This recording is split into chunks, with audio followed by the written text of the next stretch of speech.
सिगांथारावनो आं आफा इसोरखौ हामबाय होनसै आरो लोगोसेयै इसोरनि राव खोनासंनो मोजां मोनग्रा नोंथांमोन बयखौबो फोरबो जिसु ख्रीष्टनि मुङै आंनि चेनेलाव आङो बरायनानै लायो।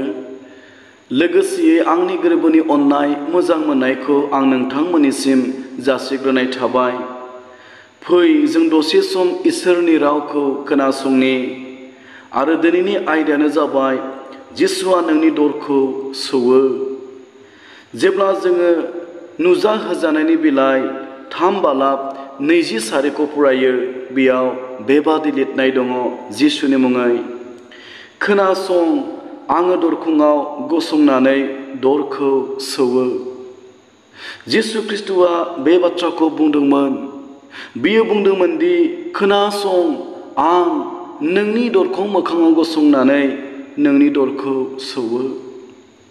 दिनै नोङो जेरावखि थाया मानो, जेखि अबस्थायाव, जेखि कन्डिसनाव नोङो थाया मानो, बासायजानायखौ नोंनो नांगौ, पापनि निमाहाखौ नोंनो नांगौ आरो जोबनो गैयै जिबनखौ नोंनो नांगौ। आरो दिनै नोङो जोबनो गैयै जिबनखौ मोननो लुबैयोब्ला, पापनि निमाहाखौ मोननो लुबैयोब्ला, दिनै नोङो जिसु ख्रीष्टनि रावखौ खोनासंनो नांगोन। जिसु ख्रीष्टआ दिनै नोंनि आरो आंनि जिउनि दरखङाव गसंनानै दरखौ बियो सौगासिनो दङ। बेनिखायनो आंनि अनजाग्राफोर, दिनै गासैखौ दोनथ'नानै नोङो दिनै जिसु ख्रीष्टनि सौनाय रावखौ खोनासंगोन ने? आरो दिनै नोङो जिसु ख्रीष्टनि थाखाय नोंनि जिउनि दुवारखौ नोङो खेवनानै होगोन ने? जायखौ जिसु ख्रीष्टआ बुंदों, आङो नोंनि दरखौ सौवो। बेजों लोगोसे नुजाहोजानायनि बिलाइ 3:20 गाहायाव बेबादि लिरनाय दङ, सोरबाया आंनि रावखौ खोनासंनानै दरखौ खेवोब्ला आङो बिनियाव हाबनानै बिजों जाफागोन। जिसु ख्रीष्टआ दिनै बुंदों, सोरबाया दिनै आंनि सौनाय रावखौ खोनानानै दरखौ खेवनानै होयोब्ला आङो बिजों थाफागोन आरो आं बेजों जाफागोन। जिसु ख्रीष्टआ बेसे गोदै रावजों नोंनि जिबनाव नोंजों थाफानो, नोंनि दुखुनि समावबो, नोंनि खैफोदनि समावबो, नोंनि अभाब आंखालनि समावबो नोंजों थाफानो थाखाय जिसु ख्रीष्टआ लुबैयो आरो हास्थायो। आरो सानफ्रोमबो जिसु ख्रीष्टआ दिनै नोंखौ नेनानै दङ। माब्ला जिउनि दरखौ खेवनानै होगोन?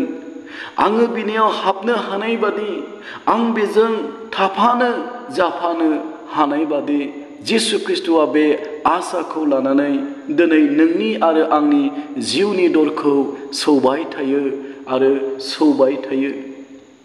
बेनिखायनो फै जोङो दिनै जिसु ख्रीष्टनि थाखाय जोंनि जिउनि दरखंखौ खेवनानै होनि, जेन' जिसु ख्रीष्टआ जोंनियाव थानाय बादि आरो जों जिसु ख्रीष्टजों थाफानो मोननाय बादि। बेसे गेदेर खोथा इसोरनि गोथां रावा जोंनो मिथिहोबाय। संसारनि सोरजिगिरि, संसारनि बिगोमा इसोरा दिनै नोंजों थाफानो, नोंजों जाफानो बियो हास्थायो आरो बियो मोजां मोनो।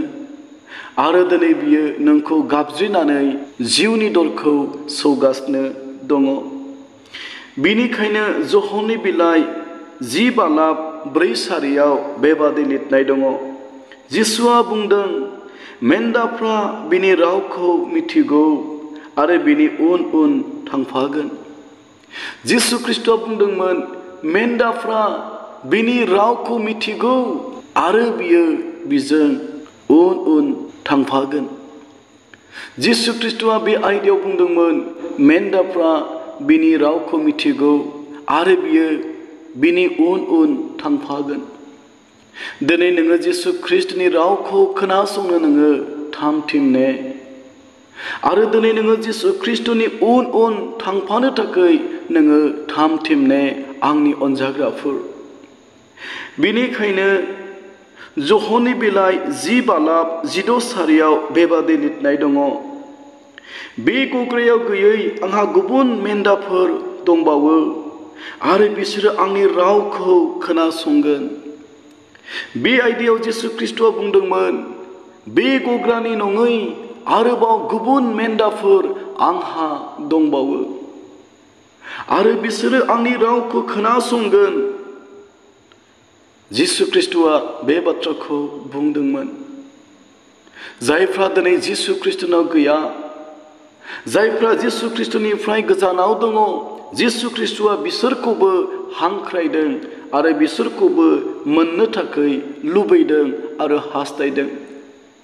नोङो दिनै जेरावखि थाया मानो, जेखि अबस्थायाव नोङो दिनै थाया मानो, आन्थाय जिसु ख्रीष्टआ नोंखौ लुबैदों आरो जिसु ख्रीष्टआ नोंखौ हास्थायदों आरो जिसु ख्रीष्टआ नोंखौ फैजानो थाखाय बियो लुबैदों। मा थारैनो नों दिनै जिसु ख्रीष्टनि उन उन फैगोन ने? जिसु ख्रीष्टआ बुंदों, बिसोरो आंनि उन उन फैगोन। थारैनो नों दिनै जिसु ख्रीष्टनि उन उन फैगोन ने? बिनिखायनो जहनि बिलाइ 10 बालाब 27 सारियाव बेबादि लिरनाय दङ। आंनि मेन्दाया आंनि रावखौ खोनासङो आरो बिसोरो आंनि उन उन फैयो। जिसु ख्रीष्टआ बुंदोंमोन, आंनि मेन्दाफ्रा आंनि रावखौ खोनासङो आरो बिसोरो आंनि उन उन फैयो। नों दिनै सोरनि उन उन नोङो हान्थिदों? नोङो दिनै सोरनि उन उन नोङो थाबायदों? नोङो दिनै थाखा फैसानि उन उन थाबायदों? नोङो दिनै संसारनि समायना रंजानाय दान्दिसेनि गोजोननायनि उन उन नोङो थाबायदों? ना नों दिनै जिसु ख्रीष्टनि उन उन नोङो थाबायदों? नाथाय बे आयदायाव जिसु ख्रीष्टआ बुंदोंमोन, आंनि मेन्दाफ्रा आंनि रावखौ खोनासङो आरो बिसोरो आंनि उन उन फैयो। बिनिखायनो फै, सम जाबाय आंनि अनजाग्राफोर, सम जाबाय आंनि बिब' बिनानाव, बिदा फंबाय, बिमा बिफाफोर, जिसु ख्रीष्टनि रावखौ खोनासंनानै जिसु ख्रीष्टनि उन उन थाबायनायनि सम दिनै जानानै फैबाय। बिनिखायनो फै, जोङो देरि खालामालासे जोङो जिसु ख्रीष्टनि रावखौ खोनासंनानै जिसु ख्रीष्टनि उन उन जोङो थांनि। थारैनो जोङो जिसु ख्रीष्टनि रावखौ खोनासंनानै जिसु ख्रीष्टनि उन उन थाबायोब्ला सानसे जोबनो गैयै जिबन जोङो मोनगोन। जोबनो गैयै गोजोननाय, सान्थि, सोरगो रायजोआव जोङो थानो मोनगोन। बिनिखायनो फै, जोङो जिसु ख्रीष्टनि उन उन थाबायनि। बिनिखायनो जहनि बिलाइ 18 बालाब 37 सारियाव बेबादि लिरनाय दङ। जिसुआ बुंबाय, नंगौआव जाया थायो बियो आंनि बाथ्राखौ खोनासङो। जिसु ख्रीष्टआ पिलात राजाखौ बुंदोंमोन, जायहा नंगौआव थायो बिसोरो आंनि रावखौ खोनासङो। नोङो दिनै सैथोआव दङब्ला, नोङो सैथोआव जिउ खुंदोंब्ला, दिनै नोङो जिसु ख्रीष्टनि रावखौ खोनासङालासे नोङो माब्लाबाबो थाथारनाय नङा। आरो नोङो दिनै बासायजानायखौ मोननो लुबैयोब्ला, जोबनो गैयै सोरगो रायजोखौ मोननो लुबैयोब्ला आरो पापनि निमाहाखौ मोननो लुबैयोब्ला, नोङो दिनै जिसु ख्रीष्टनि रावखौ खोनासङालासे नोङो माब्लाबाबो थाथारनाय नङा।